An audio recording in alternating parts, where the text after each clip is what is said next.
Welcome to the Tired of Talking podcast.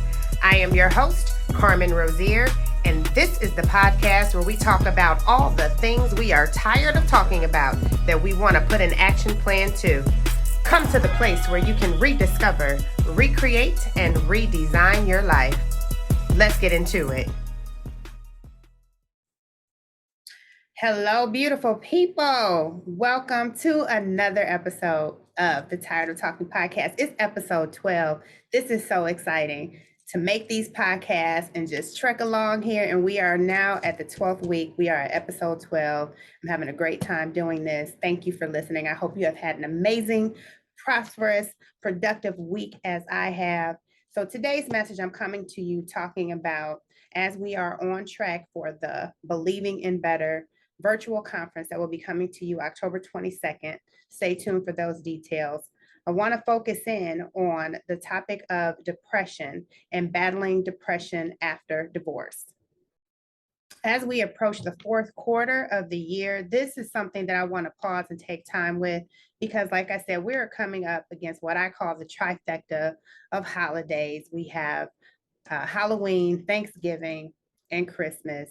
And if you are going through a separation of a loved one or divorce or any type of loss, especially divorce, because you guys know I'm the voice for the divorced women who are overcoming trauma from their divorce and helping them to get to their next, helping them rediscover, recreate, and redesign their lives from the inside out to get to their next.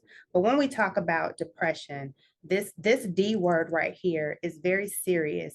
It causes a lot of calamity in people's lives. And sometimes it's sneaky and quiet because it can creep up on you. And let me just talk about why and how. When I went through the first year when I knew that I was going to be having or going through my divorce, and that awkward time where you are now separating your family in a situation where you never did. And for me, if anybody knows me, the holidays are a really big deal, especially Thanksgiving. Y'all, that's my Super Bowl. That's when I'm channeling all the ancestors, specifically my grandmothers, because my fondest memories growing up were preparing Thanksgiving with my grandmothers, and not all at the same time, but I can pull some warm memory from that time and being able to share that experience with my family. So just imagine that I'm having my first holiday season where I had to share my children absent of me, because now it's not going to the in-laws with them, it's they're going with their family, which are my in-laws, and now I'm home alone. And when I say that that was the lowest point for me as going through this divorce process, and I don't wish it on anybody. I didn't see it coming, and I honestly didn't realize how much air it would take out of me. It took the breath out of me because my babies are not with me on the holiday, and we know that that's going to happen, but when it's happening, no fun.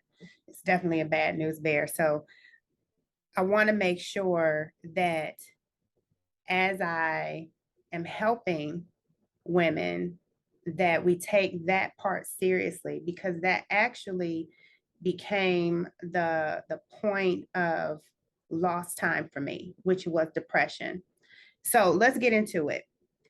We know that we know what depression is. We know it's a low frequency vibration. We know that it's a low, sad feeling, but even more specific than that, when you really get into the dynamics of depression, just in summary, it's just regret that your life is not progressing the way that you had hoped. Something is not going the way that you want, whether it's your job not going the way that you want it to go, your relationship not going the way that you want it to go.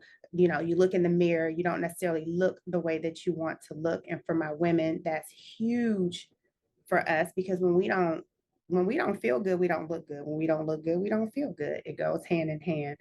So it's just moments of regret and just staying there. But what makes it serious, what makes it a point of contention, is that it actually can have a variety of debilitating effects on your complete psyche, It can cause depression can lead to other and a variety of other mental health issues and moreover, physical changes.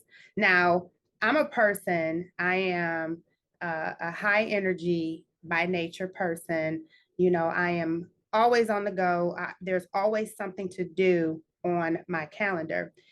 And I want to speak to people that are like myself in that regard, because that is how you get caught. That's the sniper zone for depression, because you are keeping yourself, a body emotion tends to stay emotion. So you're staying so busy, you're so involved that you actually may not even be aware that depression is creeping in on you. So there are some signs to pay attention to for that.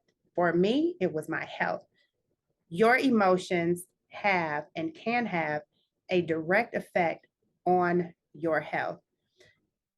I got to the point, guys, where I would be at work, and I worked at this time in a high corporate sales environment, meaning it was just something always happening, always on the go, very fast paced. So not a lot of downtime at work, and not a lot of downtime at home, because, you know, my kids and activities and just life. I got to the point where I was at work and I would begin having episodes where I was uh, passing out. One time in particular, it was a Black Friday. So we already know that's coming off of the heels of Thanksgiving. I just said that was my Super Bowl. So when Thanksgiving in my house, I show up, show out. You hear me? Because not only are you going to eat, you're going to eat all week, and it's feel good comfort food. So we're coming off of that. Uh, and I'm at work Black Friday, and all I can tell you is the lights got super bright, like supernova, like the lights, they were normal lights, but the lights just seemed to just get super bright. The room starts spinning and moving, and just things just got crazy. I'm helping a customer and literally could feel that projectile vomit was about to hit this man and all of his possessions, and I had to run off of the sales floor. And when I ran off the sales floor and the vomiting began, all I can tell y'all is that I'm on the ground and there was no way up. That episode took me to the emergency room. And on that time, I was told about something I had never even heard of called vertigo. And that was that time. Then there was another time I had a throat issue that had me in the hospital. Then there was another time there was an abdominal issue, and then they do scans, and they were just saying that I had inflammation on the inside where I had given birth. I had 4 C-sections. So just for no apparent reason, the scarring was just inflamed. Now, if you are a person who is into holistic health and understanding how your spirit and your body are connected, and your health and diet and everything, then you'll know that these were all telltale signs that something was not right with me. Now, I am in tune with myself, and I know that I have not had health problems over the course of my life, nothing significant. And then just boom, this divorce situation happens. And now it was at least 3 times within a 2-year period, I'm in the hospital. Like, I'm losing time away from my family and work to be in the hospital. And when the diagnosis would come, they would literally not be able to tell me what was the cause or the reason or the onset, other than, and I would never forget this, when they told me that one of the times they had to admit me, the only thing that I could think about is no, because tomorrow my kids have standardized tests. And I started doing the mental checklist of everything that I needed to do when I get home. These are the things that I was going to need to do when I got home from work, because all I knew is 2 of my girls had testing, and I'm a former educator, so I'm thinking, okay, they need a certain amount of sleep. I have to prepare a certain type of food for them to eat before they go to bed. They need to have a certain breakfast. All of those things I need to have their number 2 pencils, sharpened in their pencil case. I need them test ready. And the last thing that they need before they go to school tomorrow to take these stressful state tests is that my mama done got admitted into the hospital, on top of going through the divorce situation with their dad. And for my family, it was a double dose of loss for my girls, because their brother is significantly older. and he was gone from the house away at school. And so they just lost two, male figures out of their life. So it was just a lot going on. And all I could think about was them. And I remember the nurses looking at me and then like had it like a light bulb moment. And they're like, oh, okay, that's why you're in here. Ma'am, you can't leave. You can't do any of the things that you're talking about doing. And, then I get into my power struggle. Like, well, if I get up and leave, then what? Am I under arrest or am I a free citizen? Okay, right. But I digress. Your emotional being, your emotional state of being has a direct effect on your health. And that's why this is so very important for us to get a grasp and a hold on this. The American Psychiatric Association has studies that women experience a higher rate of a higher rate of depression after going through a divorce. And we can run the gamut of why that's true. But the fact that it is a truth lets me know that there is a need for this message. So please hear me. Now, initially, when you go through a divorce or any type of loss, so this is where this is a blanket message, any type of loss you're going to go through the stages of grief. Okay. So before you have anger, you have denial, anger, bargaining, and depression. And then finally, the acceptance. That's a depression will take time and years off of your life because that is a point of stuck. I'll call that the point of stucktivity. Because if you cannot get a handle on your emotions and constantly replaying the shoulda, coulda, wouldas, and all of the thought patterns that feed and fuel depression, you can remain there. Ask me how I know, because I didn't even realize that I had been doing that. And I looked up, and 10 years, 10 years had passed, you guys, 10 years. And I had not even realized that I was stuck in a replay, and almost everything that I did throughout my life, even though I was busy, even though I was maintaining or coping or had a visual appearance of being happy, I still went home at night and didn't even realize that I had taken on, I'm gonna call it an addiction. Let's call it what it is. Because anytime you have let's tell my truth, wine every day. It got to the point where when I got home, that was the ritual. I worked all these hours. I worked so hard. What's better to wash down this amazing dinner that I'm eating than a glass of wine? And so with the depression, addictions can develop, and if not held on to tightly, that was my choice. Like that was my elixir, the wine. But for some women, it could be a drug, it could be a lot of things, but these are all just pacifiers and not even getting to the root of the ordeal and the situation, because there's a subconscious situation, there's a thought pattern, there's something going on that's keeping you stuck. I was in that wilderness for such a long time. And then when I came out, it's almost like, oh, the air just cleared. 2020 had a lot to do with that.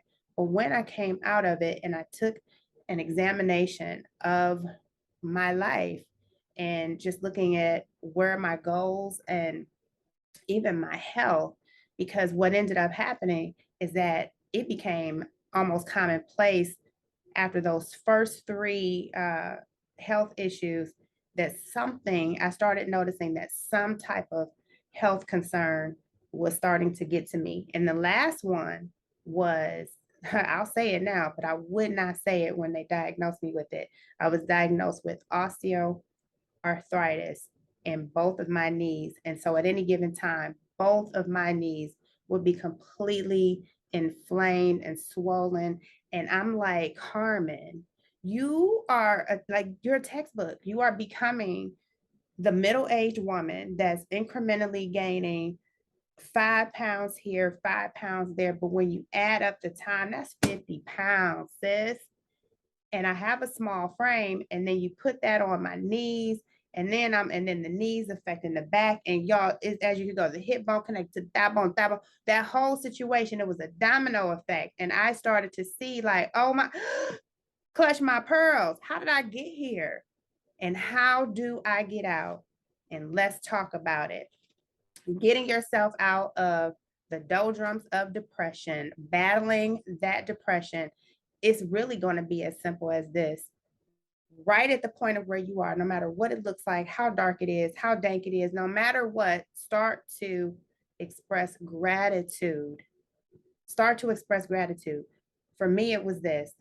Now I found a place where I was probably about to have to start getting a cane and, walking with a little walking stick. I probably still get that walking stick though, y'all. They kind of fly. I like the African ones, but I digress.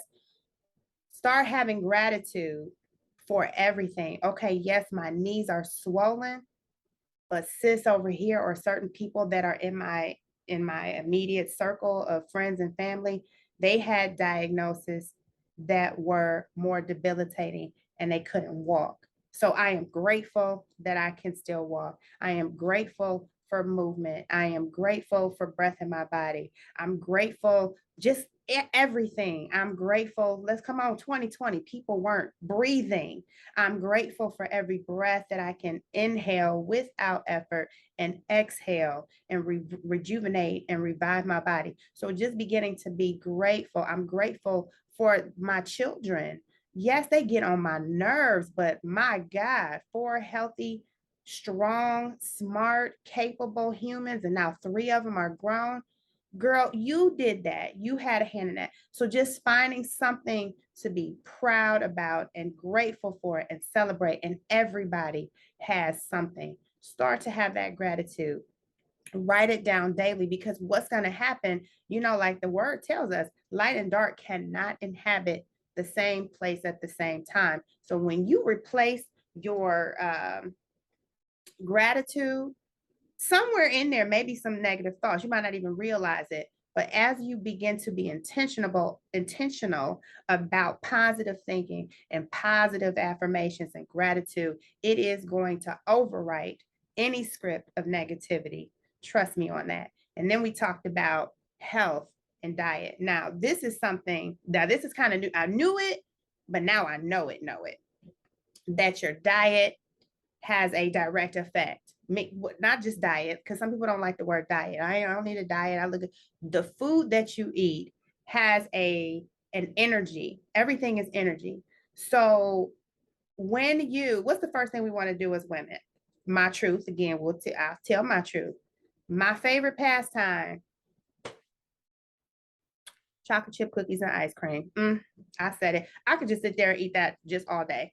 Don't even need to have food. If I could have me a bowl of vanilla ice cream, not French vanilla, the pure white vanilla ice cream with some warm chocolate chip cookies, oozing, and mix that together. See, right now, my mouth is watering, but I started to notice that if I ate foods that had high sugar, high content, high carbs, very things we say, I feel heavy. Yes, those can actually cause depression. I noticed recently, as I'm being more intentional about my health, my body will tell me what's good and what's not good. My body is going to let me know right away, because my body said, I'm not playing with you. You said you want to live to be 100. All right, well, this ain't getting it. This is not what's going to do it. This ain't thesis. So I have to pay attention to what I'm eating, and that food will immediately begin speaking to me. And so I was trying to figure out, why I was, had such low energy. And then I looked, at my journal, and I'm like, girl, because you went ham on them cookies and ice cream. And then when I eliminated, so now I'm doing something, I talked about it before, I'm doing something called 75 hard. And I'm on day 60. Yes, 15 more days ago. 60 days without my chocolate chip cookies and ice cream or anything of the sort, no sugar. And I have not had any type of low feelings. Like, even if I'm tired, my body is just tired. I need sleep, but I'm not feeling that low depression. So replace that with fresh vegetables, foods that are going to actually give you energy. There's actually, if you could give colors to food, and they do have colors. So there you go. So the more colors that are in your food, your natural produce, the better for you. But yeah, that white ice cream, it might as well be black.